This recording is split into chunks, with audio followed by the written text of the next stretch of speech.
Assalamualaikum. Selamat datang di channel Cerita Novika 2. Semoga hari ini teman-teman dalam keadaan sehat walafiat dan senantiasa diberikan kebahagiaan sepanjang hari.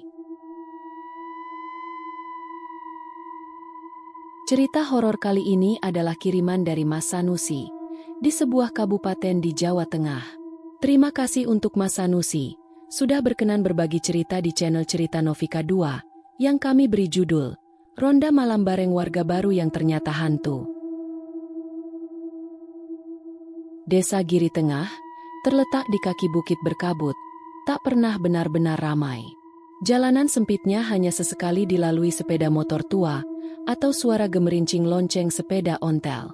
Malam-malamnya selalu sunyi, kecuali oleh suara tongkat ronda yang dipukul-pukulkan ke tiang listrik dan seruan, "Ronda! Ronda!" dari para bapak-bapak kampung yang berkeliling menjaga keamanan. Sejak dulu, warga mempercayai bahwa ronda bukan sekadar kewajiban sosial, tapi juga pelindung gaib dari hal-hal yang tak diinginkan. Apalagi sejak tragedi lama yang tak pernah dibicarakan lagi, hilangnya 2 warga dalam waktu sepekan, bertahun-tahun lalu, yang terakhir terlihat di sekitar rumah kosong milik Mbah Parman di ujung barat desa. Rumah itu kini ditumbuhi lumut, atapnya lapuk, dan di belakangnya terbentang kebun bambu yang lebat dan tak terurus. Siapapun yang melewati tempat itu malam-malam, pasti mempercepat langkah. Namun semua berubah ketika suatu pagi, warga mendapati truk kecil berhenti di depan rumah itu. Seorang pria paruh baya bertubuh kurus, dengan kemeja lusuh dan topi anyaman, tampak menurunkan barang-barang. Lemari kayu tua, tikar gulung, dan beberapa kardus bertuliskan nama D. Sutrisno. "Namanya Pak Darmin," ujar Pak RT saat rapat rutin malam itu. Katanya dia keponakan jauh Mbah Parman. Dapat warisan rumah. Warga menerima kabar itu dengan senyum setengah bingung. Tak ada yang pernah mendengar tentang keponakan Mbah Parman sebelumnya. Tapi, seperti biasa, orang desa tak suka urusan rumit. Jika tak merugikan siapapun, maka tak perlu dipertanyakan. Pak Darmin memperkenalkan diri dengan sopan. Wajahnya tenang, suaranya dalam, dan sorot matanya tajam. Ia tak banyak bicara, tapi jika diajak ngobrol, selalu merespons dengan hormat. Ia mulai membersihkan rumah tua itu perlahan, mengecat pagar, memperbaiki jendela yang copot. Namun, anehnya, ia tak pernah menyentuh bagian belakang rumah. Kebun bambu tetap liar, seolah disengaja dibiarkan begitu saja. Suatu malam, ketika rombongan ronda melewati rumah Pak Darmin, mereka melihat lampu temaram dari dalam. Bayangan seseorang berdiri lama di jendela lantai 2. Hanya dia menghadap keluar. Namun ketika Pak Jaya mengetuk pagar untuk menyapa, lampu itu padam seketika. "Mungkin lagi tidur," gumamnya. Tapi langkah mereka jadi cepat malam itu. Pak Darmin mulai menjadi bahan pembicaraan warga. Tidak karena ia melakukan sesuatu yang buruk, tetapi karena aura aneh yang menyelubungi dirinya. Ia jarang keluar rumah, dan ketika keluar pun selalu menjelang maghrib. Ia suka berdiri di depan rumah, menatap langit barat, seolah menunggu sesuatu. Suatu malam Jumat, Pak Darmin muncul dalam rapat warga. Ia duduk diam di sudut, hanya menyimak. "Saya dengar ada jadwal ronda. Bolehkah saya ikut?" tanyanya pelan ketika rapat hampir usai. Warga saling pandang. Pak RT menyambut dengan tawa kecil. "Wah, tentu boleh, Pak Darmin. Senang sekali kalau warga baru ikut ronda. Kita biasanya pakai sistem giliran. Nanti saya catat." Itulah awal dari keanehan-keanehan berikutnya. Ketika giliran pertama Pak Darmin tiba, ia muncul tepat waktu, membawa senter besar dan tongkat kayu yang tampak terlalu tua untuk dipakai ronda biasa. Ia berjalan dalam diam, langkahnya ringan seperti tak menginjak tanah. Bersama Pak Jaya dan Pak Somad, ia mengelilingi desa, namun selalu saja menghindari jalur rumahnya sendiri. Ia akan beralasan buang air kecil atau mengecek sesuatu, dan tahu-tahu sudah menunggu di pos ronda lebih dulu. Malam-malam semakin dingin sejak Pak Darmin tinggal di desa. Angin dari arah barat kerap membawa aroma basah dan anyir, seperti tanah becek yang lama tak tersentuh. Beberapa warga mengeluhkan mimpi buruk, rumah penuh darah, suara langkah kaki di atap, atau sosok tinggi kurus berdiri di ujung tempat tidur. Jangan-jangan ini karena rumah tua itu dibuka lagi, bisik Bu Saminah suatu pagi di warung. Tapi tak ada yang berani menuduh. Pak Darmin terlalu sopan, terlalu biasa, dan justru karena itulah, ia terasa mengancam. Suatu malam, Pak Ridwan, salah satu anggota ronda, memberanikan diri untuk menyelidiki kebun bambu di belakang rumah Pak Darmin. Ia penasaran mengapa bagian itu tak pernah disentuh. Padahal semak-semaknya sudah menjalar ke jalan setapak. Dengan alasan mengambil jalan pintas pulang, ia menyelinap lewat samping rumah. Bulan purnama menggantung tinggi, cahayanya menembus celah-celah bambu, membentuk bayangan seperti jari-jari raksasa. Ia menyusuri jalur kecil, hingga menemukan sesuatu. Sebuah lingkaran batu di tengah kebun, dipenuhi sisa dupa dan bunga layu.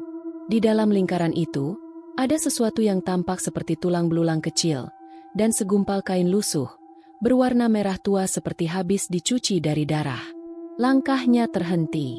Lalu ia mendengar suara. Ronda malam ini belum selesai. Pak Ridwan. Pak Ridwan menoleh cepat. Di pinggir kebun, berdiri Pak Darmin. Senyumnya tenang. Matanya merah. Esok paginya, Pak Ridwan demam tinggi. Mengigau semalaman, menyebut-nyebut bambu berdarah, dan anak-anak tanpa wajah. Istrinya histeris karena menemukan suaminya duduk bersila di dapur. Mulutnya penuh tanah. Pak Darmin tak terlihat selama 3 hari.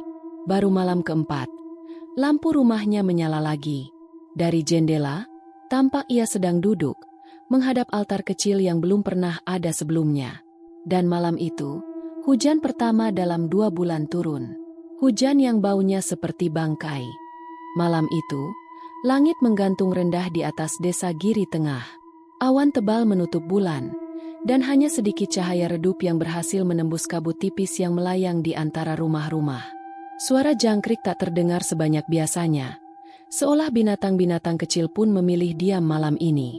Di pos ronda dekat balai warga, beberapa bapak sudah berkumpul. Pak Jaya, Pak Somad, dan Pak Burhan sedang menyeruput kopi hitam yang diseduh Pak RT dari termos besar. Obrolan mereka ringan, sebagian membicarakan hasil panen cengkeh, sebagian lagi mengomentari siaran berita tadi sore. Hingga suara langkah kaki yang berat tapi tenang terdengar dari arah barat. Pak Darmin datang, tidak membawa apa-apa selain tubuh kurus dan wajah yang seperti biasa. Tenang, terlalu tenang. Assalamualaikum. Sapanya dengan suara serak yang tidak tinggi, namun mampu membuat obrolan langsung terhenti. Waalaikumsalam, Pak Darmin. Jawab Pak Jaya, agak kaku. Loh, Bapak tidak bawa senter?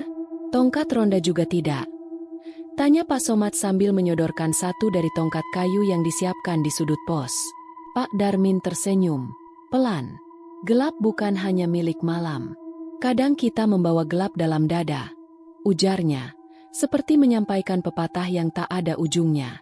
Pak Burhan melirik Pak Jaya dengan alis terangkat.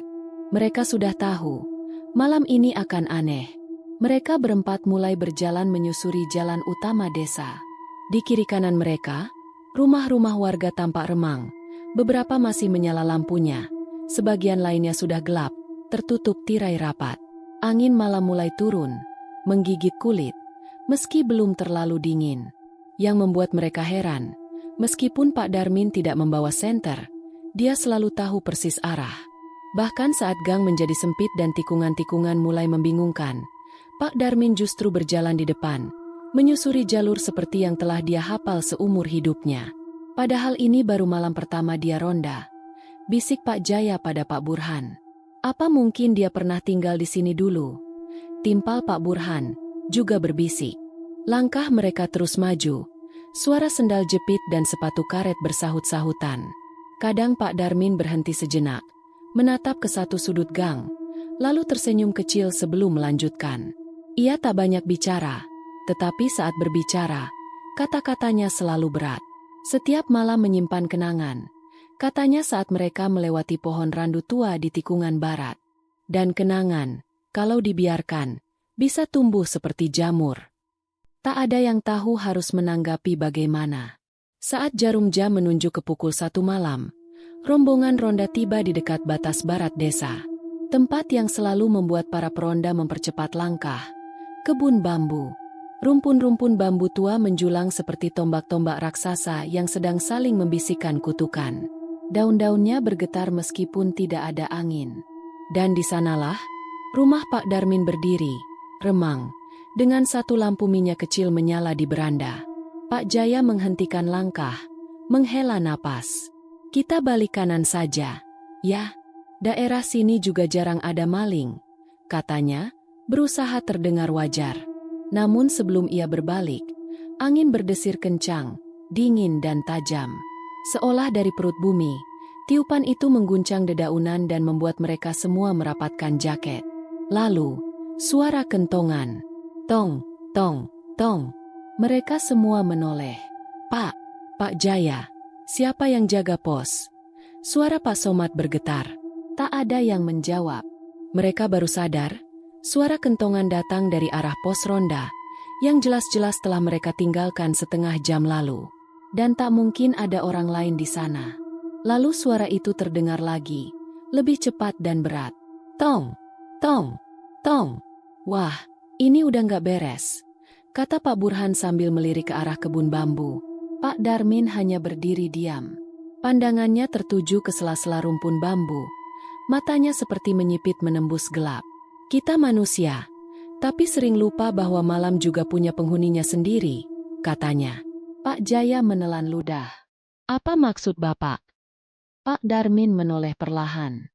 Ronda malam bukan hanya untuk menjaga dari yang terlihat, tapi juga menenangkan yang tak terlihat. Hening sesaat. Biar saya yang lanjut ke sana, katanya pelan, menunjuk ke arah kebun bambu. Tapi, Pak Darmin, sendirian? Tanya Pak Somad. Pak Darmin tersenyum. Yang bisa diajak berbagi gelap, tak selalu bisa diajak berbagi terang. Lalu, tanpa menunggu persetujuan, ia melangkah masuk ke jalan setapak menuju kebun bambu. 1 langkah, 2 langkah. Tubuhnya perlahan diselubungi kabut tipis. Dalam beberapa detik, ia lenyap di telan gelap. Tinggal suara bambu yang saling beradu tertiup angin. Dan, kentongan yang kembali terdengar. Kali ini dari arah yang sama, kebun bambu. Tok, tok, tok. Pagi harinya, langit tampak pucat. Kabut belum juga terangkat meskipun matahari telah muncul. Pak Jaya, Pak Somad, dan Pak Burhan kembali ke pos ronda, menahan kantuk dan rasa tidak enak di dada. Sepanjang malam, mereka tak melihat Pak Darmin kembali. Warga desa mulai bertanya, Pak Darmin mana? Bukannya semalam ronda juga. Rumahnya gelap, nggak ada tanda-tanda kehidupan. Pak RT akhirnya memutuskan mendatangi rumah Pak Darmin bersama 2 warga lain. Mereka mengetuk pagar. Tak ada sahutan. Mengetuk pintu. Juga tak ada jawaban. Tapi saat Pak RT menyentuh gagang pintu, ia mendapati pintu tidak dikunci. Mereka masuk. Rumah itu kosong. Semua barang ada pada tempatnya. Lampu minyak di beranda bahkan masih menyala, meski apinya kecil. Di dalam, ada meja dengan secangkir kopi yang belum diminum, dan kursi yang masih hangat, seolah baru saja ditinggalkan. Namun Pak Darmin tidak ada. Mereka memeriksa kamar, kamar mandi, dapur. Tidak ada siapa-siapa. Hingga salah satu warga membuka tirai jendela di belakang rumah, menghadap ke kebun bambu. Ia berteriak. Di ujung kebun, tampak seseorang berdiri membelakangi rumah. Tubuhnya tinggi, kurus, dan diam. Terlalu diam. Angin tak menggerakkan bajunya, seolah waktu membeku di sekelilingnya. Namun saat mereka memanggil, sosok itu lenyap. Begitu saja. Seperti tak pernah ada. Sejak malam itu, tak ada yang tahu di mana Pak Darmin. Ia tak kembali. Tak ada jejak. Tak ada jejak kaki. Bahkan bau tubuhnya pun lenyap dari rumah. Namun hal-hal aneh mulai terjadi. Kentongan di pos ronda berdentang sendiri pada pukul 2 pagi. Lampu minyak di rumah Pak Darmin tetap menyala tiap malam, meski tak pernah dinyalakan siapapun. Dan jika ada warga yang ronda melewati kebun bambu, kadang mereka melihat bayangan seseorang berdiri diam di tengah bambu, seolah sedang menunggu giliran ronda berikutnya. Pagi itu, mentari tampak enggan menembus kabut tipis yang masih menyelimuti desa Giri Tengah. Aroma tanah basah dan sisa embun menyergap hidung saat Pak Arifin, penjaga kebersihan masjid, berjalan pelan menuju pos ronda. Di sana, Jono, anak muda tanggung yang sering dimintai tolong warga, sudah duduk di bangku bambu sambil memegang termos kecil berisi teh panas. "Kabarnya semalam Pak Darmin gak balik ya?" tanya Jono tanpa basa-basi, mengernyitkan dahi. Pak Arifin mengangguk pelan.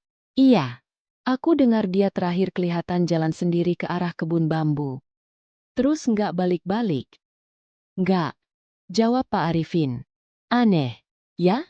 Padahal katanya dia tinggal sendirian di rumah Mbah Parman. Tapi sejak tadi malam, lampunya mati, dan nggak ada suara apapun." Jono tampak ragu sejenak sebelum berkata, "Gimana kalau kita ke sana sekarang, Pak? Biar jelas." Pak Arifin menimbang-nimbang, tapi akhirnya mengangguk. "Ayo, biar tidak ada pikiran macam-macam."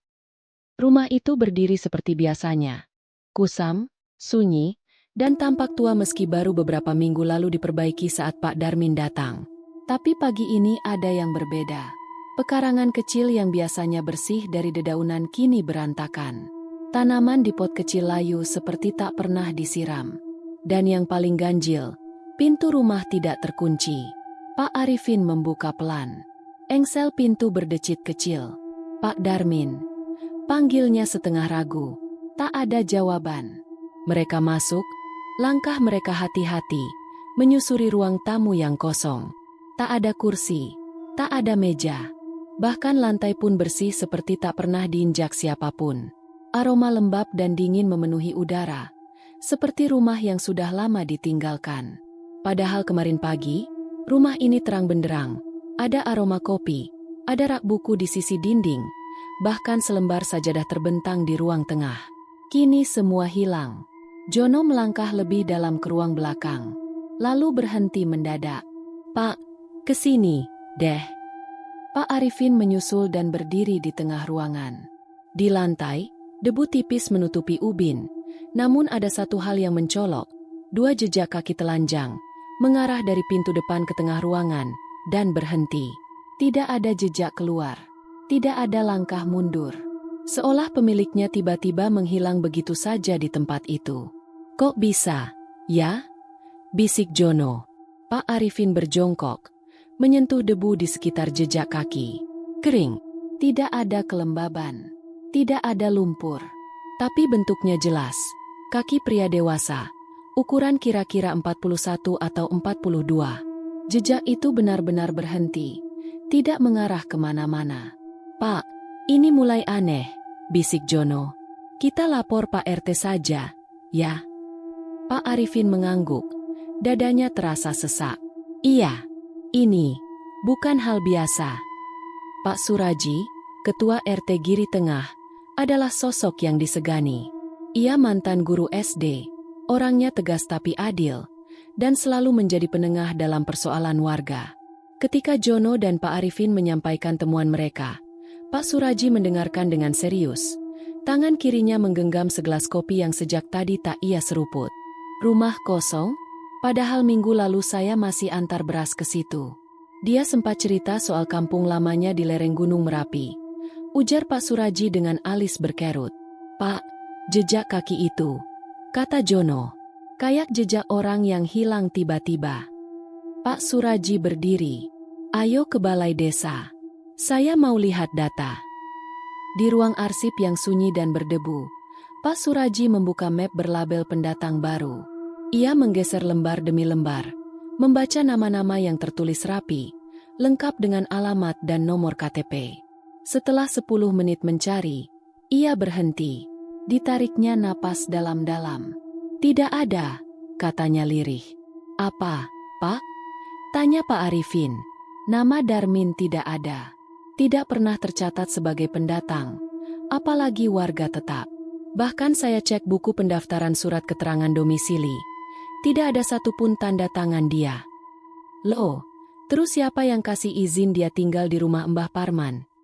Pak Suraji menatap keduanya. Rumah itu memang sudah lama kosong. Anak-anak Mbah Parman pindah keluar kota.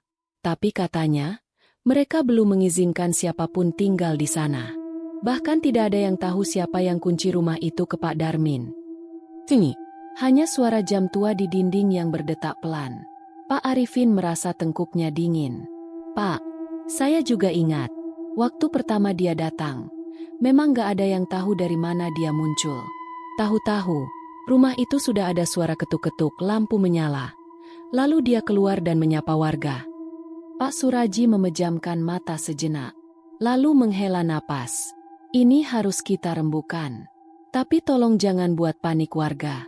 Nanti malam, saya panggil beberapa orang tua desa, termasuk Mbah Warto.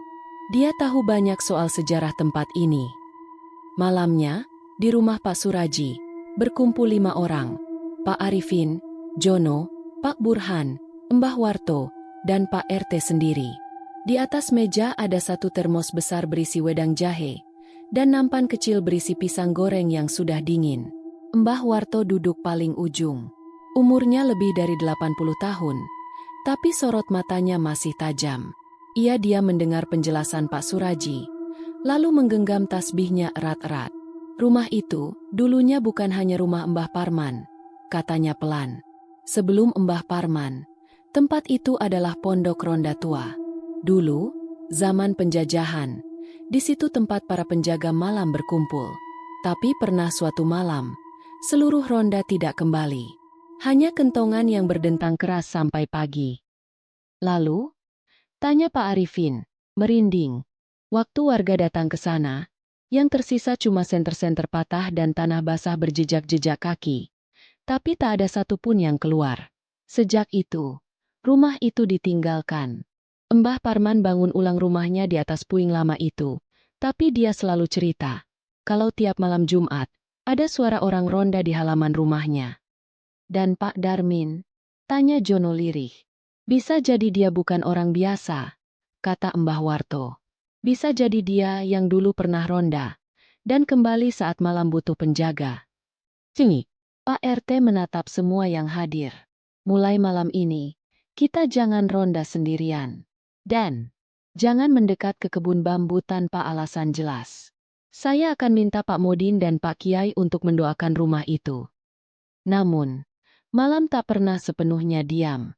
Karena pukul 3 pagi, terdengar suara kentongan lagi. Tapi kali ini, dari arah rumah kosong itu, tong, tong, dan suara seorang pria, dalam, berat, dan menggema di angin malam. Ronda, malam ini belum selesai. Udara pagi masih menyisakan embun, tapi bayang-bayang dari kejadian dini hari tadi belum sirna dari kepala Pak Arifin. Suara kentongan dari rumah kosong itu masih terngiang. Begitu juga suara yang menggetarkan dada dan terasa tak berasal dari dunia ini. Ronda, malam ini belum selesai. Ia bahkan sempat keluar rumah dan berdiri di tengah jalan, memandangi rumah Mbah Parman yang remang-remang. Tapi tidak ada siapapun. Hanya daun bambu yang gemerisik dan bayangan yang kadang tampak bergerak sendiri. John, ikut aku. Kita ke rumah Mbah Marto, kata Pak Arifin pagi itu, ketika mereka bertemu lagi di pos ronda. Kenapa? Tanya Jono. Matanya masih sembab karena kurang tidur. Kalau benar rumah itu punya sejarah kelam sejak zaman dulu, hanya satu orang yang tahu semua. Mbah Marto. Dia lebih tua dari Mbah Warto, dan dulu sempat kerja di kelurahan. Arsip desa dulu semua dia yang kelola. Rumah Mbah Marto berada di pinggir desa, berdampingan dengan kebun salak dan jalan setapak yang jarang dilalui. Dinding rumah sudah rapuh, tapi masih tampak kokoh karena sering diperbaiki oleh anak-anaknya. Ketika mereka mengetuk pintu, suara batuk pelan terdengar dari dalam. Masuk wae, pintune ora dikunci, ucap suara parau dari dalam. Mereka melangkah masuk. Mbah Marto duduk berselonjor di kursi kayu, sarungnya dilipat rapi, dan di sampingnya ada wadah tembakau serta rokok linting yang belum dinyalakan. Maaf mengganggu, Mbah, kata Pak Arifin. Kami mau tanya soal rumah di ujung barat. Rumah Mbah Parman. Mbah Marto tak langsung menjawab. Ia menatap mereka lama, lalu mengangguk pelan. Kowe lali, ya? Rumah itu sudah lama dihuni lebih dari yang kalian kira, katanya dengan suara serak. Dulu, zaman Jepang, tempat itu bukan rumah. Itu goa buatan, tempat persembunyian orang-orang kampung. Jono meneguk ludah. Persembunyian dari tentara Jepang. Embah. Iya, sahut Mbah Marto. Tapi tidak semua orang yang masuk ke situ keluar kembali. Cerita Mbah Marto mengalir perlahan, seperti air tua yang mengalir dari sumber yang terlupa. Tahun 1944, ketika tentara Jepang makin brutal, warga Giri Tengah menggali lorong-lorong di bawah tanah. Goa itu berada tepat di lokasi rumah Mbah Parman sekarang berdiri. Goa selebar 2 meter, panjangnya nyaris 30 meter, menyambung ke lorong bambu di belakang rumah. Suatu malam, tentara Jepang mendatangi desa dan mencurigai tempat itu. 6 orang penjaga ronda malam diperintahkan berjaga di sekitar mulut goa. Salah satunya adalah pria bernama Darmin, lelaki muda berusia sekitar 30-an, dikenal berkumis lebat dan bersuara berat. Ia selalu bawa tongkat ronda dari kayu jati dan tak pernah bicara banyak. Dia orangnya lurus dan teguh, kata Mbah Marto. Tapi malam itu, ia hilang bersama para penjaga lainnya. Goa itu digali ulang beberapa tahun kemudian setelah merdeka. Tapi tak ada satupun jenazah mereka ditemukan. Pak Arifin menatap Mbah Marto dengan wajah tegang. Jadi, maksudnya, Pak Darmin yang sekarang itu, sama dengan Darmin yang dulu? Mbah Marto menarik napas dalam-dalam. Entah, tapi dulu, sebelum tahun 70-an, aku dan beberapa warga pernah lihat sosok lelaki berkumis lewat tengah malam, berjalan pelan bawa tongkat, mukanya tak asing. Persis Darmin yang hilang. Jono merinding. Tapi dia nggak tua-tua, Mbah. Endak, itu yang buat kami takut. Dia tetap muda. Seperti waktu hilang dulu. Pak Arifin dan Jono pamit dengan wajah murung. Langit mendung saat mereka berjalan kembali ke tengah desa. Langkah mereka pelan, tak banyak bicara. Semua penjelasan itu terasa menambah beban misteri yang belum terselesaikan. Sosok Pak Darmin kini lebih dari sekadar warga baru. Ia mungkin bagian dari masa lalu yang belum tuntas. Di simpang jalan menuju pos ronda, mereka berpapasan dengan Pak Suraji. Kalian dari mana? Tanya Pak RT. Suaranya terdengar cemas. Dari rumah Mbah Marto, jawab Pak Arifin. Kami dapat cerita tentang goa persembunyian dan Darmin tua. Pak Suraji menatap keduanya lama. Aku juga semalam dengar suara kentongan. Istriku bangun. Kirain ada maling, tapi tidak ada siapa-siapa. Rumah itu tetap gelap, tapi pintunya terbuka sedikit. Ia menghela napas. Malam ini aku panggil Pak Modin. Kita adakan doa di rumah itu. Tidak bisa dibiarkan. Malam itu, 7 orang berkumpul di depan rumah Mbah Parman.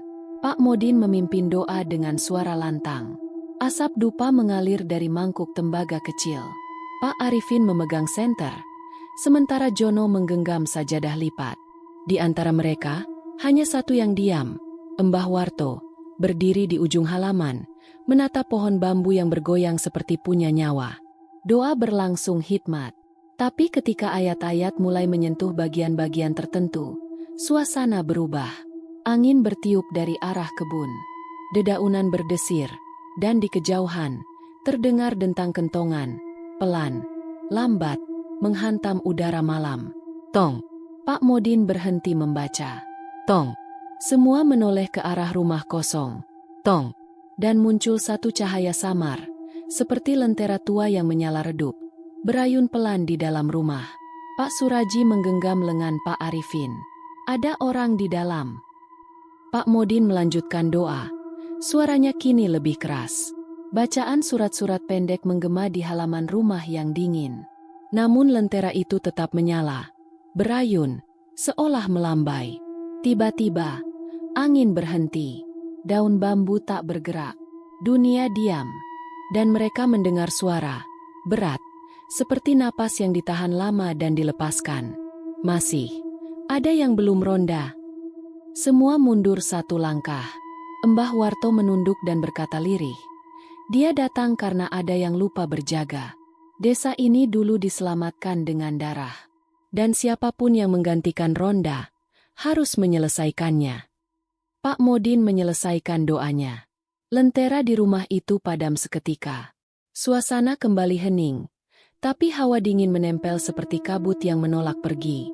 Keesokan harinya, berita tentang kejadian itu menyebar pelan. Tidak ada yang berani mendekati rumah. Anak-anak dilarang main ke barat desa. Pos ronda tetap dijaga, tapi tak ada yang mau patroli dekat kebun bambu. Hingga suatu pagi, Jono mendatangi Pak Arifin dengan wajah pucat. "Pak, saya mimpi aneh." "Apa?" "Saya lihat Pak Darmin berdiri di mulut goa. Dia bilang, ronda belum selesai, tapi akan ada pengganti." Lalu dia tunjuk ke arahku, dan bilang, "Kamu yang kuat, kamu yang tahu jalan-jalan desa. Sudah waktunya." Pak Arifin terdiam. "Saya takut, Pak." Dan jauh di tengah desa, kentongan berdentang, sekali lagi, tong. Suasana desa Giri tengah berubah sejak malam doa di rumah tua itu. Bukan karena sesuatu yang kasat mata, tapi karena perasaan tak nyaman yang menggantung di udara. Seperti ada sesuatu yang belum selesai. Seperti ada mata yang selalu mengawasi dari balik gelap. Ronda malam masih dilakukan, tapi tidak lagi utuh. Warga mulai memilih rute yang lebih terang, yang menjauhi arah barat desa. Jalur dekat kebun bambu dan rumah Mbah Parman seperti menjadi zona terlarang. Bahkan Jono, yang biasanya paling semangat membawa senter besar dan termos kopi, kini lebih sering diam di pos. Wajahnya pucat dan tatapannya kosong. Ia belum berani cerita lagi soal mimpinya. Tapi Pak Arifin tahu, mimpi itu masih menghantuinya. Malam-malam pun menjadi sunyi. Hanya sesekali terdengar kentongan dipukul dari pos tengah desa, tapi jarang yang berkeliling. Pak Arifin merasa ada yang tidak beres. Kalau semua takut, siapa yang jaga desa? Pikirnya. Malam itu, tanggal 13 bulan Jawa, malam jelang purnama. Udara lebih dingin dari biasanya, dan suara jangkrik menghilang entah kemana. Pak Arifin berdiri di depan pos ronda, memandangi jam tua di dinding, pukul 23.10. Tak ada siapapun. Ia menarik napas panjang, mengambil tongkat kayu, dan menyambar senter kecil. Kalau harus sendiri, ya sudah, daripada pikiran ini makin berat. Ia mulai berjalan menyusuri rute biasa.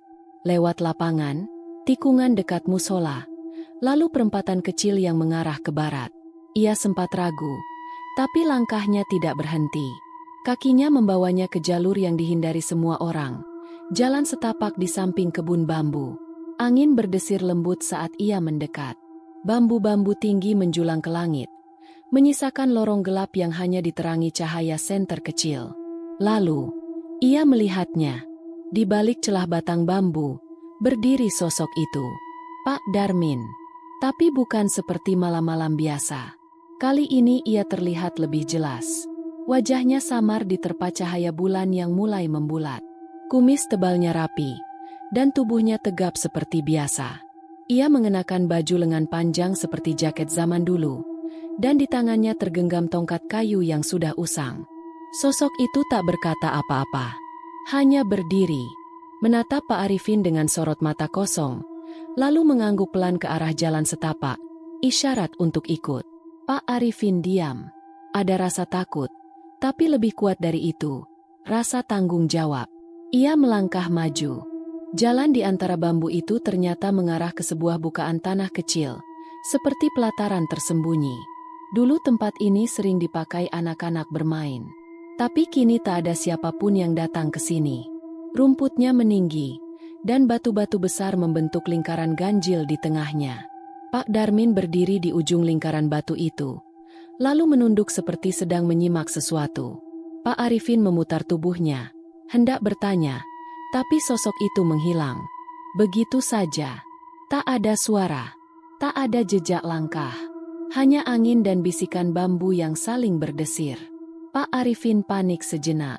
Ia menyorot senter ke sekitar, tapi hanya melihat pepohonan. Lalu, samar-samar, terdengar suara kentongan berdentang, tapi tidak keras. seperti dipukul dari bawah tanah. Tong, tong. Ia mundur pelan, lalu lari kembali ke jalan utama desa. Nafasnya tersengal. Hawa dingin terasa menempel di kulit, menusuk hingga ke tulang. Dan ketika ia menengok ke belakang, di sela-sela bambu, sosok Pak Darmin berdiri lagi. Kali ini hanya setengah tubuhnya yang terlihat, seperti sedang menyelam ke tanah. Dan mata itu masih menatapnya. Keesokan harinya, Pak Arifin menceritakan semua kepada Pak Suraji dan Pak Modin. Mereka duduk di teras balai warga, sambil meminum kopi yang kini tak lagi hangat. Cerita itu membuat suasana semakin berat. Dia tidak menyerang, kata Pak Arifin. Dia hanya mengajak. Ajakan untuk apa? Tanya Pak Modin. Untuk menyelesaikan ronda, jawab Pak Arifin lirih. Entah kenapa aku merasa dia belum selesai berjaga. Seperti jiwanya masih tertahan di malam yang tak kunjung usai. Pak Suraji mengangguk pelan. Kalau begitu, mungkin kita perlu mengadakan ronda keliling yang benar, melewati semua jalur, termasuk barat.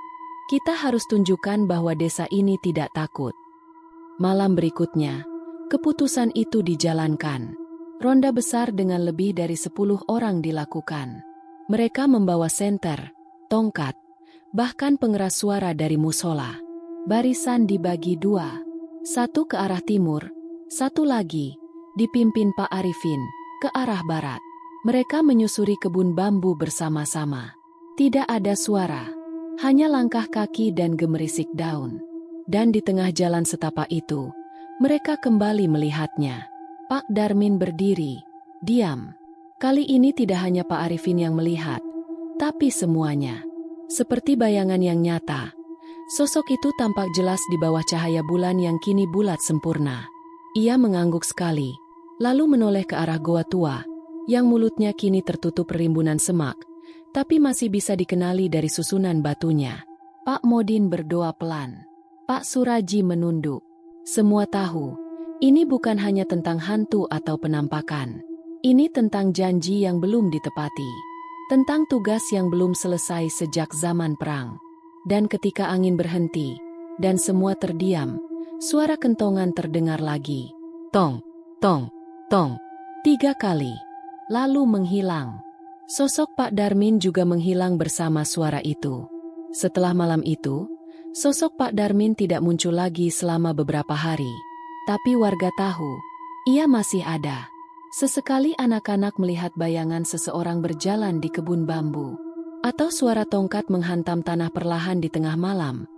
Padahal tak ada yang ronda. Namun ketakutan perlahan berganti menjadi penghormatan. Sosok itu tidak pernah mengganggu. Ia hanya muncul saat bulan mulai bulat, saat jalan desa mulai sepi, saat ronda malam mulai ditinggalkan. Desa pun mulai rutin mengadakan ronda bergiliran, tanpa melewatkan jalur barat. Rumah tua milik Mbah Parman tetap kosong, tapi tidak lagi didekati dengan rasa takut. Kini warga menaruh kendi berisi air dan dupa di depan pagar, sebagai penghormatan bagi yang pernah berjaga. Pak Arifin sendiri masih sering melintas jalan itu. Setiap kali lewat, ia menunduk sebentar ke arah kebun bambu. Dan kadang, ketika malam benar-benar sepi, dan bulan menggantung sempurna di langit, ia mendengar suara berat yang tidak asing. Ronda belum pernah selesai, tapi sekarang sudah ada yang meneruskan.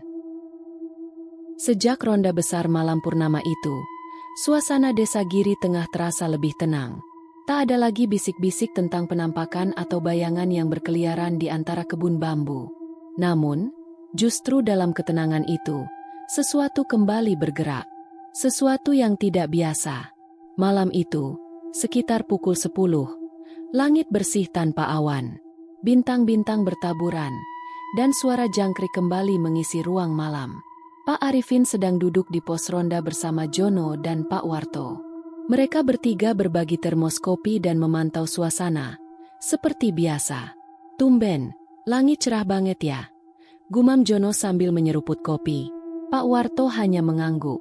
Biasanya kalau cerah gini, angin barat suka datang lebih dingin. Pak Arifin menatap ke arah jalan kecil yang menuju rumah tua Mbah Parman. Ia merasa ada sesuatu yang aneh. Matanya menyipit. Ucapnya pelan. Itu lampu nyala. Ketiganya serempak berdiri. Di kejauhan, rumah yang selama ini gelap dan kosong itu kini terang benderang. Cahaya kekuningan keluar dari jendela-jendela yang sebelumnya tertutup debu. Bahkan beranda rumah terlihat terbuka sedikit. Jono menelan ludah. Nggak salah lihat, kan? Pak Arifin tidak menjawab. Ia mengambil senter dan tongkatnya, lalu mengangguk kepada dua temannya. Kita cek. Sekarang.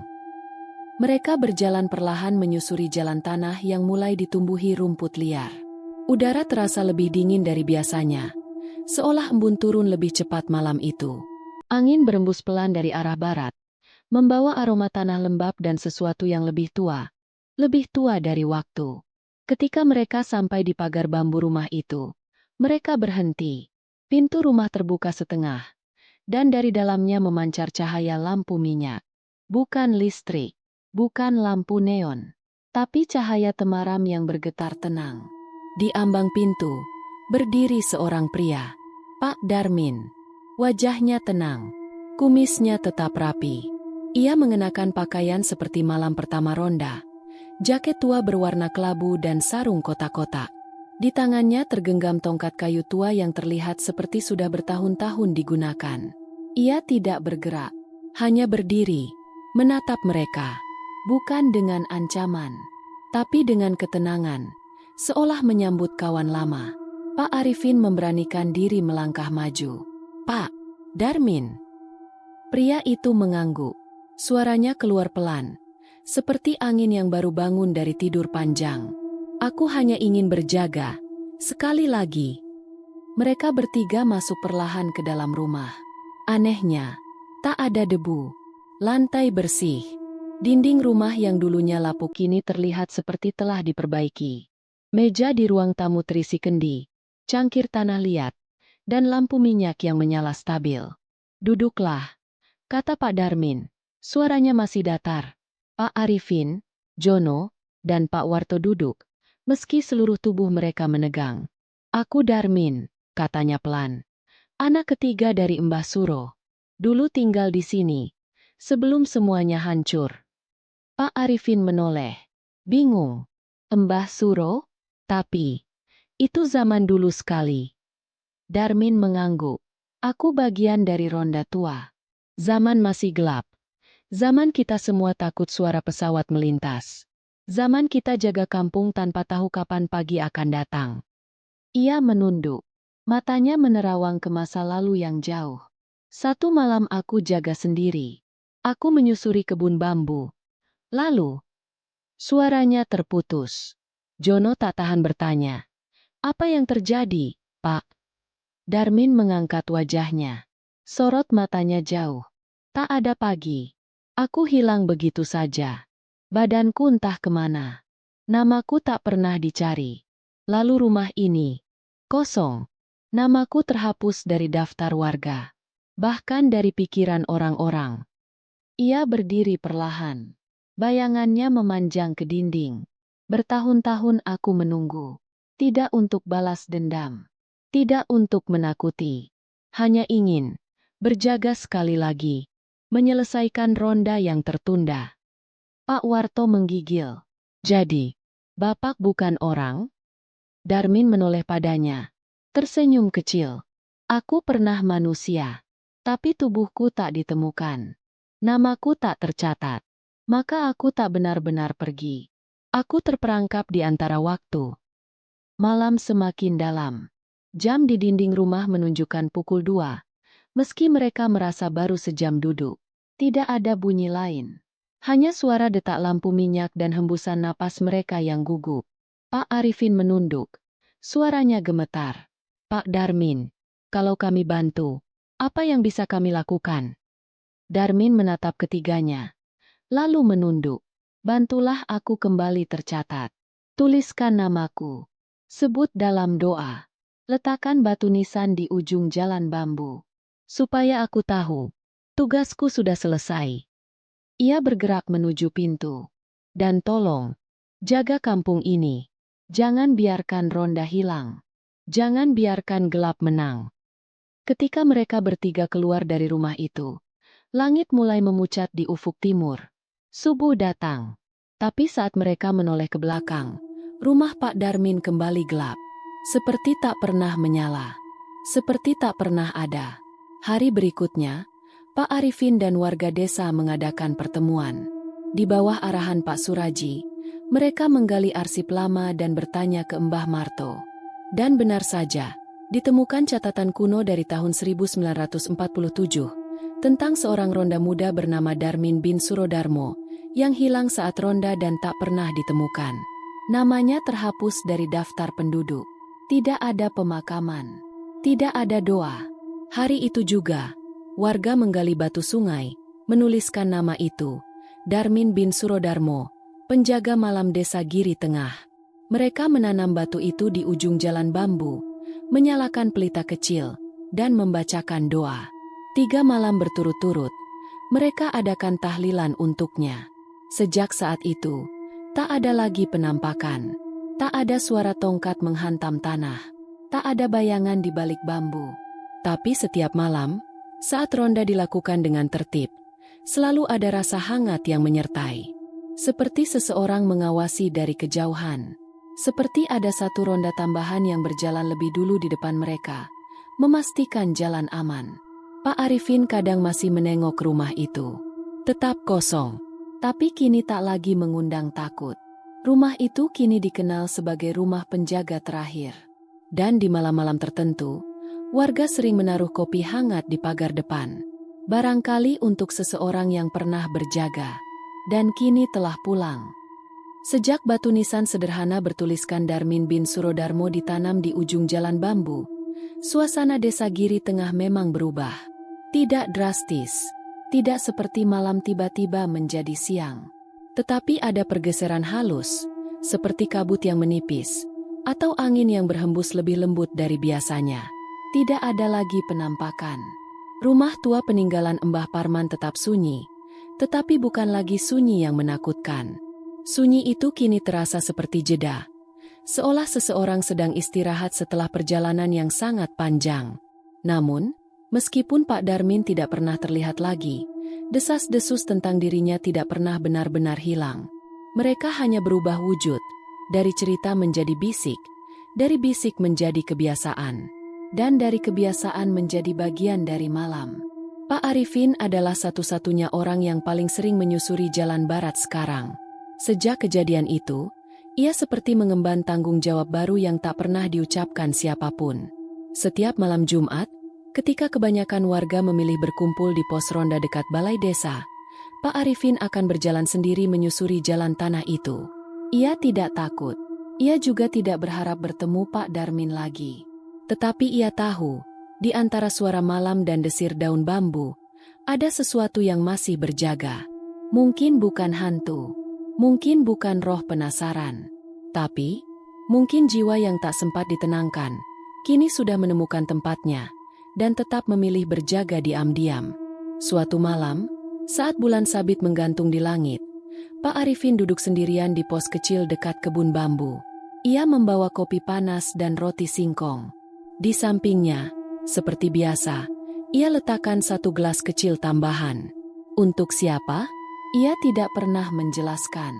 Tapi tak pernah ia lupa menyediakannya. Angin malam berhembus pelan. Suara binatang malam terdengar jelas. Kodok, jangkrik, dan sesekali burung hantu dari kejauhan. Pak Arifin menatap ke arah jalan yang gelap, tersenyum tipis. Apa malam ini kau ronda juga, Pak Darmin? Tidak ada jawaban. Hanya desir angin. Tetapi anehnya, setiap ia bertanya begitu, udara di sekitarnya terasa sedikit hangat. Seperti seseorang berdiri dekatnya. Seperti kawan lama yang datang tanpa suara. Desa Giri Tengah memang tak lagi membahas soal Pak Darmin secara terang-terangan. Tidak ada yang berani menyebut namanya keras-keras di siang hari. Entah karena takut mengundang kembali sesuatu dari masa lalu, atau karena rasa hormat yang lahir dari kejadian yang belum sepenuhnya mereka pahami. Namun, dalam bisik-bisik, terutama di pos ronda, nama itu masih hidup. Dulu waktu rumah itu nyala, aku kira kita salah lihat, kata Jono suatu malam. Tapi sekarang aku yakin, dia memang pernah ada di antara kita. Pak Warto mengangguk sambil menyeruput kopinya. Dan dia mungkin masih ada. Tapi bukan untuk ditakuti, hanya untuk dikenang. Kadang, warga baru yang tak tahu apa-apa bertanya, "Siapa itu Pak Darmin?" Biasanya, mereka hanya mendapat jawaban samar. "Beliau yang pernah jaga kita." Tapi sudah tidak dicari lagi. Beberapa bulan berlalu. Waktu terus berjalan seperti biasa. Panen datang, hajatan diadakan, dan anak-anak mulai bermain lagi dekat kebun bambu, sesuatu yang dulu tak terpikirkan oleh warga desa. Bahkan rumah tua itu, perlahan-lahan mulai dirawat kembali. Bukan untuk ditempati, tetapi sebagai semacam tempat peringatan. Di tembok depannya kini tergantung kentongan kecil dari bambu tua. Tak ada yang tahu siapa yang menggantungkannya. Tapi sejak itu, warga menyebutnya kentongan penjaga lama. Dan kentongan itu punya kebiasaan aneh. Ia berdentang sendiri, tapi bukan setiap malam. Hanya pada waktu-waktu tertentu. Seperti saat malam mendung yang sangat gelap. Atau saat semua warga tertidur lelap dan lupa jadwal ronda. Atau ketika anak-anak bermain terlalu malam dan belum juga pulang. Dentangannya tak keras, tak mengagetkan, tapi cukup jelas untuk membuat warga membuka mata, menoleh, dan sadar, ada yang memperhatikan. Ada yang masih berjaga. Suatu malam, hujan gerimis turun. Pak Arifin tetap berjalan ke arah barat, seperti biasa. Topi capingnya basah, tapi ia terus melangkah. Di pos kecil, ia duduk, menyalakan pelita, dan membuka termos kopinya. 2 cangkir dikeluarkan. Ia menuang kopi ke cangkir pertama, lalu ke cangkir kedua. Cangkir itu ia letakkan di sebelah kirinya, menghadap ke arah jalan kebun bambu. Ia menatap ke depan, diam lama. "Hari ini sepi sekali," katanya lirih. Tak ada jawaban. Tapi kemudian, kentongan kecil yang tergantung di rumah tua itu berdentang pelan. Tok, tok, tok. 3 kali. Jeda sebentar. Lalu diam kembali. Pak Arifin tersenyum. "Aku tahu kau masih di sana." Ia meneguk kopinya, lalu menoleh ke cangkir yang satu lagi. Uapnya perlahan menghilang. Seperti disentuh angin. Atau disentuh sesuatu yang tak terlihat. Keesokan harinya, warga menemukan cangkir kosong itu masih di pos ronda. Tapi tidak ada air hujan di dalamnya. Tak ada bekas kotor. Hanya kosong. Seperti habis diminum. Dan mereka tidak bertanya. Tidak ada yang ingin tahu lebih dalam. Mereka hanya tersenyum kecil, saling pandang, dan melanjutkan kegiatan. Seolah itu bagian dari keseharian. Seolah itu normal. Malam-malam terus berganti. Bulan datang dan pergi. Tapi kentongan itu tetap ada. Rumah tua tetap berdiri. Dan di tiap malam Jumat, bayangan seorang pria tua dengan tongkat kayu, kadang terlihat berjalan di ujung jalan, tepat sebelum lampu-lampu dimatikan. Bukan untuk ditakuti, tapi untuk diingat. Ia bukan hantu yang gentayangan. Bukan arwah penasaran. Ia adalah penjaga. Penjaga yang tak dicari. Karena ia tidak pernah benar-benar hilang. Ia hanya menunggu waktu untuk kembali. Dan sekarang, ia telah kembali. Bukan dalam bentuk tubuh, tapi dalam kebiasaan. Dalam keheningan malam. Dalam ritme ronda yang tak pernah putus. Suatu malam, di tengah musim kemarau yang sunyi, jam menunjuk pukul 2 dini hari. Semua warga tertidur. Tak ada ronda. Tak ada suara. Dan saat itulah, kentongan di depan rumah tua berdentang sendiri lagi. Tok, tok, tok, tok, tok. Lebih banyak kali dari biasanya. Dentang yang tegas. Seperti panggilan. Lalu sunyi. Tetapi tidak ada yang terbangun. Tidak ada yang mendengar. Kecuali satu sosok tua yang berjalan pelan di jalan desa, mengenakan jaket kelabu dan sarung kotak. Tongkat kayunya menghantam tanah dengan ritme pelan dan mantap. Ia berjalan menuju kebun bambu, dan menghilang di antara bayangan malam. Seolah menjaga dunia yang lupa berjaga. Seolah menjaga selamanya.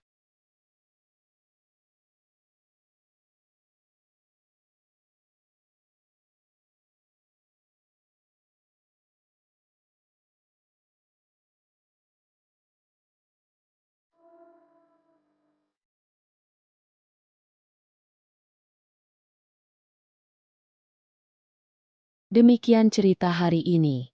Semoga teman-teman dapat terhibur dan dapat mengambil hikmah kebaikan isi di dalamnya. Jangan lupa juga bagikan cerita ini kepada teman-teman yang lain agar mereka juga bisa mendapatkan hiburan yang sama. Mohon maaf apabila ada kesalahan kata dan ucapan kami dalam membacakan cerita ini. Terima kasih dan wassalamualaikum.